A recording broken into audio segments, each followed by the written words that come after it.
కౌన్ Banega Vizianagaram MP ఏ ఒక్క పార్టీకో కాదు అధికార విపక్షాలకు పెద్ద చిక్కుముడిగా మారింది విజయనగరం ఎంపీ అభ్యర్థి ఎంపిక. సిట్టింగ్ ఎంపీని కొనసాగించాలా, కొత్త వారికి ఛాన్స్ ఇవ్వాలా అన్న తర్జన భర్జనలో అధికార పార్టీ ఉండగా సీనియర్లు సీన్ నుంచి తప్పుకోవడంతో కొత్త ముఖాల కోసం జల్లెడ పట్టి వెతుకుతోంది టీడీపీ. మరో 10-15 రోజుల్లో స్కెడ్యూల్ విడుదలయ్యే అవకాశం ఉన్నా రెండు పార్టీల్లోనూ స్పష్టత లేకపోవడమే చర్చకు తావిస్తోంది.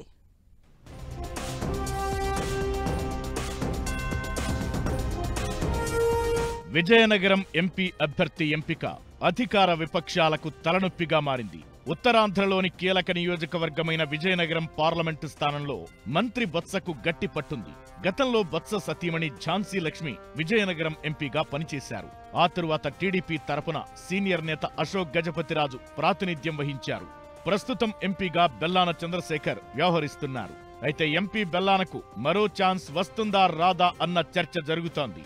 2009లో ఏర్పాటైన విజయనగరం లోక్సభ స్థానంలో ఒకసారి కాంగ్రెస్, మరోసారి టీడీపీ, గత ఎన్నికల్లో వైసీపీ గెలిచాయి. ఇప్పటి వరకు జరిగిన 3 ఎన్నికల్లో ఒకసారి గెలిచిన పార్టీ మళ్లీ గెలవలేదు. అదేవిధంగా ఒకసారి పోటీ చేసిన వారు రెండోసారి పోటీ చేసి ఓటమి చవిచూడటం ఇక్కడి ఆనవాయితీగా కనిపిస్తోంది. 2009లో ఎంపీగా గెలిచిన బొత్స ఝాన్సీ లక్ష్మి ఆ తరువాత జరిగిన 2014లో ఓటమి చవిచూశారు. 2014లో ఎంపీగా గెలిచిన కేంద్ర మాజీ మంత్రి అశోక్ గజపతిరాజు గత ఎన్నికల్లో అనూహ్యంగా ఓటమి మూటగట్టుకున్నారు. ఇక ప్రస్తుత ఎంపీ బెల్లానకు టికెట్ వస్తుందా రాదా అన్న క్లారిటీ లేదు. ఆయన పనితీరుపై పెద్దగా వ్యతిరేకత గాని, అలా అని అంత సానుకూలత గాని కనిపించడం లేదు. దీంతో బెల్లానను కొనసాగించడంపై వైసీపీ అధిష్టానం తర్జన భర్జన పడుతోంది. వాస్తవానికి విజయనగరం ఎంపీగా జిల్లా పరిషత్ చైర్మన్ మజ్జి శ్రీనివాసరావు పేరును చాలా సీరియస్ గా పరిశీలించింది అధిష్టానం.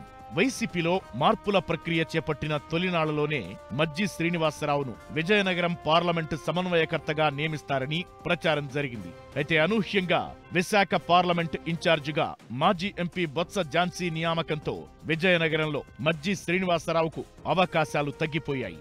మంత్రి బొత్సకు స్వయాన మేనలుడైన మజ్జి శ్రీనివాసరావుకు ఎంపీగా అవకాశం ఇస్తే బొత్స కుటుంబంలో 5 టిక్కెట్లు కేటాయించినట్లవుతుంది. ఇది విమర్శలకు కారణమయ్యే అవకాశం ఉండటంతో జడ్పీ చైర్మన్ మజ్జి శ్రీనివాసరావు పేరు దాదాపు తెరమరుగైందంటున్నారు. ఇక ప్రస్తుత ఎంపీ బెల్లానకు ప్రత్యామ్నాయంగా ఒక్క మజ్జి శ్రీనివాసరావు మాత్రమే కనిపించేవారు. ఈ పరిస్థితుల్లో మళ్లీ బెల్లానకు అవకాశాలు మెరుగయ్యాయంటున్నారు.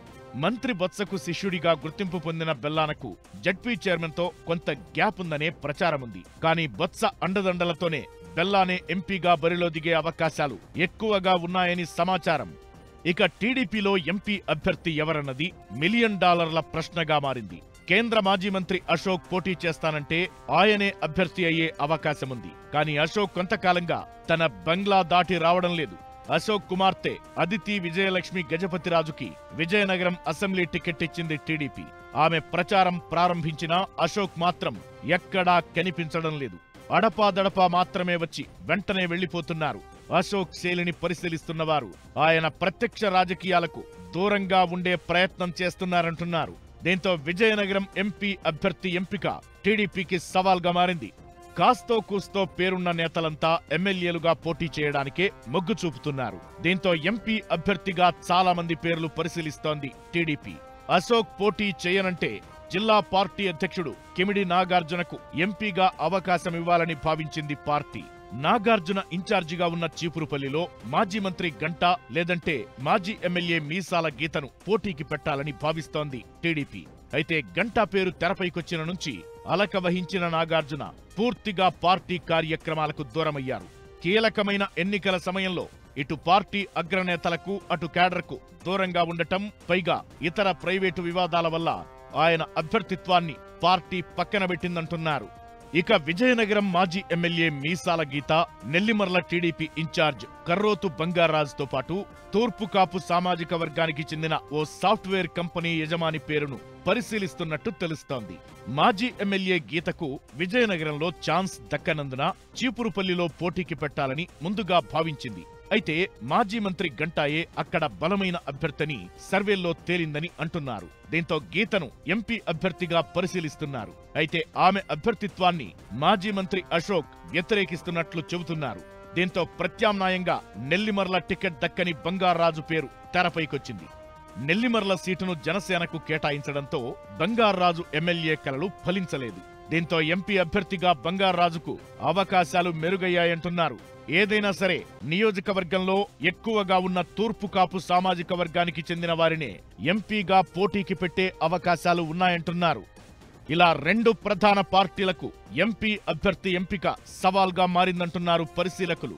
3-4 నెలలుగా రకరకాల పేర్లు ప్రచారం జరిగినా ఇంతవరకు ఎవరికీ గ్రీన్ సిగ్నల్ లభించలేదు. కొద్ది రోజుల్లో షెడ్యూల్ విడుదలయ్యే అవకాశం ఉన్నందున త్వరలో క్లారిటీ వచ్చే అవకాశం ఉందంటున్నారు.